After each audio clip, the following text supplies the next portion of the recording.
Labvakar! Turpmākajās 15 minūtēs raidījumā runā Latgale piedāvājam noskatīties sarunu ar Preiļu novada domes priekšsēdētāju Aldi Adamoviču.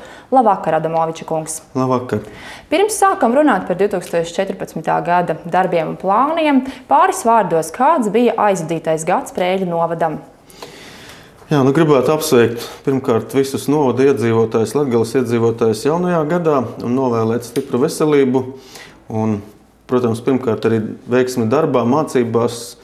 Par pagājušo gadu runājot, gribu teikt, ka Preiļu novada dome pašvaldība gadu pabeidz ar pozitīviem rezultātiem un reāli atlikumi mums bija vairāk kā 1 miljons latos dažādu projektu ietvaros un pamatbudžetā bija ap 93 000 eiro uz 1. janvāra pārpalikums. Tātad.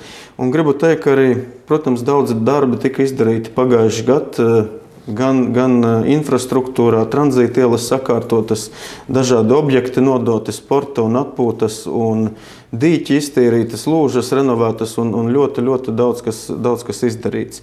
Tāpēc tiešām paldies visiem, kas bija iesaistīti un darbojās, un gribu teikt, ka 13. gads priekš Preiļu pašvaldības bija tāds darbīgs, ļoti pozitīvs un tiešām daudz kas ir izdarīts. Jaunajā gadā, kā Allis, pirmais atbildīgais darbs deputātiem ir budžeta apstiprināšana. Kā ar šo uzdevumu veicas pašvaldībai? Jā, šobrīd notiek aktīva budžeta projekta apspriešana, tad gan mums notika jau arī apvienoto komiteju sēde. Šobrīd jāsaka, ka to pieprasījumu no iestādēm un no visiem, kas grib kaut ko izdarīt, tiešām bija vairāk kā 2 miljoni. Latos, ja mēs runājam, šobrīd mums nākas, protams, atstāt prioritātes un izvēlēties to, kas ir obligāti nepieciešams. Taču es domāju, ka šo ceturtdienu mēs apstiprināsim, es ceru, budžetu un tātad arī tie prioritārie virzieni, kas tiek plānoti, tiks iekļauti. Tad gribu teikt, ka šogad budžeta plāns ir aptuveni pa 350 000 eiro lielāks Preiļu pašvaldībai. Līdz ar to es domāju, ka izdarīsim arī daudzus vēl darbiņus klāt, kas varbūt netika izdarīti pagājuši gadu. Bet, protams, ka lielākie projekti, kas pārgājuši no nākošā gada, tā ir 4 izglītības iestāžu renovācijas pabeigšana. Tas ir bērnu dārzs Pasaciņa, tā ir Preiļu 1. pamatskola, kur jāsaka, pie kuras šobrīd ir atklāta ļoti laba slidotava.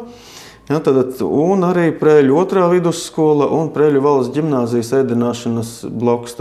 Tie ir pārējošie projekti, ko finansē Eiropas Reģionālās attīstības fonds, un mūsu daļa tur ir 15%. Vēl šogad tiek plānoti diezgan lieli pašvaldības ielu un ceļu rekonstrukcijas darbi. Kā jau minēju, tad tranzīta ielas praktiski 3 ir sakārtotas un palicis viens posms Daugavpils ielas, kam mums finansējums arī ir palicis pāri pagājuši gadu no RF Rēzeknes ielas. Līdz ar to arī Daugavpils ielu šogad sakārtosim. Protams, arī ciematos un pilsētā arī nelielās maziņās ielas vairāk kā 3 km garumā ir paredzēts asfaltēt. Jāsaka, arī ceļu fonds šogad ir bišķiņ lielāks, tad no valsts piešķirtā šī dotācija, un līdz ar to mēs plānojam, ka varētu varbūt pilsētā noasfaltēt arī papildus Talsu ielu, uz kuras atrodas keramikas muzejas darbnīca. Jo šeit dažu dienu ir vairāk kā 100 turisti, un autobusi lielie. Un otra ir, plānos, ja pietiks naudiņas, tad tā ir kooperatīva iela, kur ir liela kustība līdz valsts ģimnāzijai un bērnu dārzam. Vēl par citām prioritātēm gribu teikt, tāpat kā pagājuši gadu, ceru, ka deputāti atbalstīs arī brīvpusdienas līdz 9. klasē. Jo mēs jau 2 gadi maksājām brīvpusdienas visiem, gan lauku skolās, gan pilsētas. Tāpat ir šogad lūgums atbalstīt arī jauniešus vairāk, jo pagājuši gadu ir izveidota šī štata vieta jauniešu koordinators, kas veiksmīgi ir uzsākuši darbu. Tātad jauniešiem paredzēt finansējuma pasākumiem vairāk un arī viņu rīcībā nodot šīs telpas bijušā kluba Level, kas bija rīcībā, šobrīd atdot Preiļu jauniešu darbībām. Tāpat vēl dažas lietas arī būs jāizdara pie šīs peldvietas, pludmales un BMX trases, lai tur varētu lielākas sacensības organizēt. Ir doma arī par tādu lietu, varbūt, ka, ja atļaus finansējums, tad arī izveidot atskurtuvi. Jā, jo reizēm tā ir problēma, un tiešām, varbūt, ka tāda lieta būs nepieciešama. To jūs vēl vērtēsiet? Viss ir atkarīgs no finansēm. Ar Sarkano Krustu ir vienošanās, un ar valsts policiju ir telpas, viss ir praktiski neliels remontiņš un personāla atalgojums. Ja, bet valsts policija ir lūgusi un Sarkanais Krusts ir palīdzējis. Mēs ceram, ka mēs nodrošināsim, jo tā nepieciešamība ir reizēm.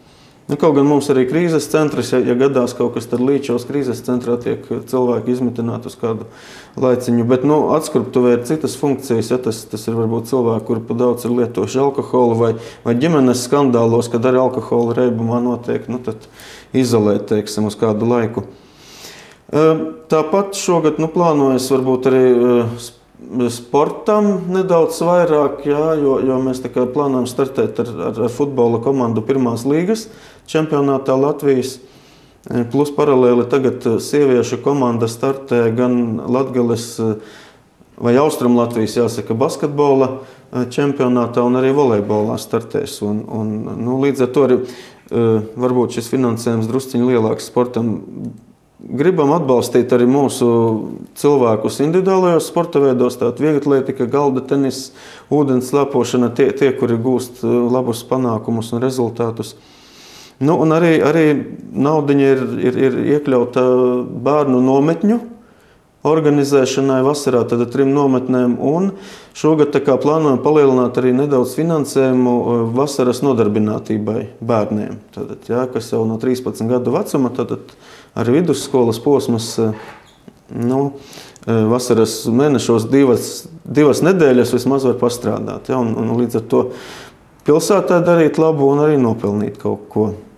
Šobrīd valstiskā līmenī tiek runāts, ka krīze ir pārvarēta. Kā ir, vai Preiļos krīze ir pārvarēta un šī sociālā situācija uzlabojas? Es gribētu teikt, ka sociālā situācija 13. gadā bija aptuveni tāda pati kā 12. un 14.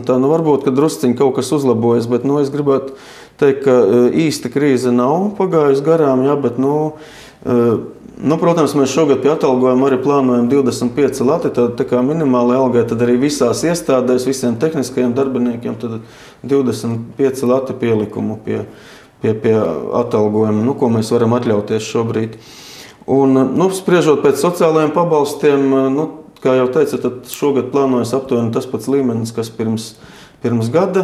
Un bezdarba līmenis arī ir saglabājies, 12. gada beigās bija 13,6%, šobrīd ir 13,4% konkrēti pa Preiļu pašvaldību runājot. Tas uz Latgales fona tas it kā ir diezgan zems, bet uz Latvijas fona, protams, ka Latvijā vidējais šobrīd ir kaut kur ap 8–9%. Tad tomēr nāk kādi jauni cilvēki, jauni uzņēmēji, kas vēlas strādāt tieši Preiļu novadā? Nāk, es gribu teikt, ka katru gadu no jauna nāk diezgan daudz klāt SIA un individuālo komersantu.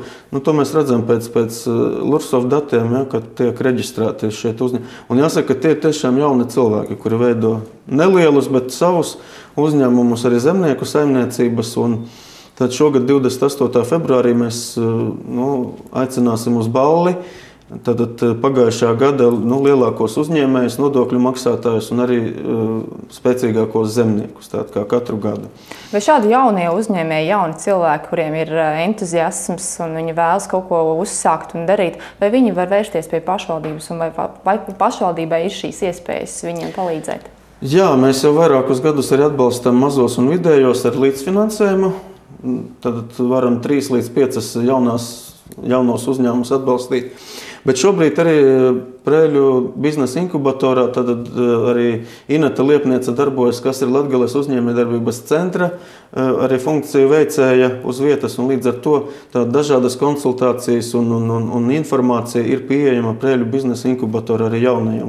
Un tad arī reāla palīdzība arī dažādos konsultāciju jautājumos, un ir iespēja arī biroja telpas iznomāt par ļoti, ļoti mazu samaksu. Tā ka, es domāju, ka šādā veidā cik var tik atbalstam. Tad vēl tāds aktuāls jautājums par apkuras rēķiniem. Šobrīd ziema ir pamatīga un mīnus grādi pieņemas spēkā. Kā ir Preiļos, vai par apkuri nebūs jāmaksā vairāk cilvēkiem? Jā, man izbrīnīja kādu brīdi atpakaļ vietējā avīzē rakstītājs, ka apkura šogad vai pagājušā gada mēnešos ir dārgāka bijusi. Salīdzinot ar gadu iepriekš, apkura ir bijusi krietni lētāka, aptuveni pa 25–27%. Jā, protams, ka ja mēs paskatāmies, ka 12. gada oktobrī mēs kurinājām tikai 20 dienas, bet 13. gada oktobrī mēs kurinājām 30 dienas, tad par dažiem santīmiem šī samaksa ir lielāka pret gadu iepriekš. Bet, ja mēs rēķinām vienādu laika periodu, tad 13. gada rudens tiešām bijis siltāks un apkures bija krietni lētākas. Šobrīd ir iesācies janvāris 14. gada un mīnus ir lielāki, taču tas tarifs, pateicoties tam, ka gāzes cena ir drusciņ kritusies, bet arī pateicoties tam, ka mēs pa lētāku cenu iepērkam arī no šīs privātās koģenerācijas stacijas, tad mēs šo tarifu varam noturēt zemāk. Diemžēl sabiedrisko pakalpojumu regulators jau 4 mēneši velk mums un visu laiku prasa kaut kādus vēl skaidrojumus un vēstules, velk jaunā tarifa apstiprināšanu, jo šis projekts ir iekļauts, ka 5,6% varētu būt vēl lētāka apkure. Tā ka mēs ceram sagaidīt tagad līdz vismaz šīs apkures sezonas beigām, lai varētu jau nākošo rudeni iesākt ar zemāko tarifu. Tātad šī ziņa nav bijusi pareiza, kad apkuras tarifs ir kļuvis lielāks, ir kļuvis pat nedaudz mazāks un iespējams nākotnē būs vēl mazāks. Jā. Par aktivitātēm ziemā, varbūt citiem ziema lieli mīnus grādi, tas ir tikai saistās ar negatīvismu, proti ar šiem apkuras rēķiniem un ir augsti, bet citiem ziema tas ir gluži pretēji iespēja kā izklaidēties, kā atpūsties un sportot. Ko Preiļos var darīt cilvēki ziemā, kā izbaudīt ziemas priekus? Jā, tad, kad bija pirmais sniegs parādījies, tad mums jau bija slēpošanas distances stadionā ierīkotas. Diemžēl nokusa, bet tagad arī tiek veidota gan stadionā, gan parkā mums ir apgaismota slēpošanas trase. Tad vēlreiz gribu aicināt gan bērnus, gan pieaugušos uzzināt laikus, un sporta skolā ir pieejami 50 slēpju un zābaku komplekti, ko var izmantot pa brīvu. Jā, tas ir projekta ietvaros iegūts un tad izmantot Preiļos uz vietas slēpošanai gan klasiskajam solim, gan slidsolim. Otrs, tad jau pagājušo sestdienu notika arī tāda neliela atklāšana slidotavas jaunās, kur ir liels hokeja laukums, teiksim, arī tad būs grafika, kad bērni un pieaugušie var spēlēt hokeju. Tad arī treneris, kurš palīdzēs, arī patrenēs kādu laiciņu, ja, kamēr ziemas periods, tad futbola viens treneris. Un varēs arī slidot, masu laiku izmantot, kad jebkurš var nākt un slidot. Un arī slidas tātad ir pieejamas, jā, nomā šai slidotavā pie Preiļu pirmās pamatskolas. Un arī tur ir apgaismojums, var līdz vēlam vakaram. Tā ka laipni aicināt. Es ceru, ka izmantos šos ziemas priekus mūsu cilvēki. Paldies, teikšu par sarunu, veiksmīgu darba nedēļu. Paldies arī jums, skatītāji, ka skatījāties, uz tikšanos!